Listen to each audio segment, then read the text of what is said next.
This is the Financial News Network. I'm Christy Duffy. Verizon hosting its big event yesterday, announcing the debut of the Apple iPhone in its stores. AT&T has had the hot phone to itself for 3.5 years, reaping the benefits of the device's popularity. Verizon opens the door to 19 million new potential Apple iPhone users. Joining me to discuss what the news means for Apple stock is Brian Marshall, technology analyst with Gleacher Company. Welcome, Brian. Thank you. I'm sure there's a lot of interested consumers and investors who are happy to see the phone officially coming to Verizon, which is America's largest carrier, but many consumers may be waiting to see, before they purchase, how the network handles the phone. Does Verizon have better infrastructure than AT&T so as not to disappoint its customers and fall short the way AT&T did with its bandwidth?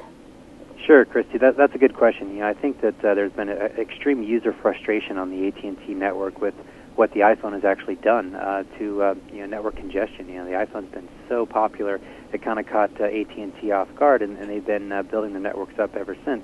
I think Verizon obviously has seen how powerful the iPhone can be on their network.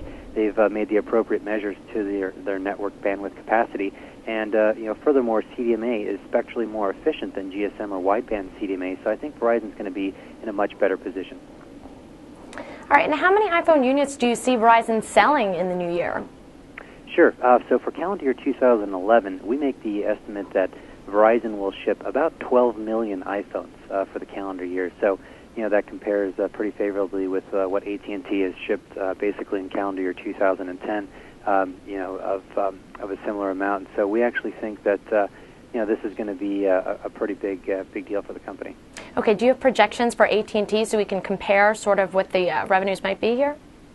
Sure. Yeah, so if you look at calendar year 2010, we estimate that AT&T shipped about almost 13 million iPhones. We actually view AT&T's number going down dramatically into calendar year 2011.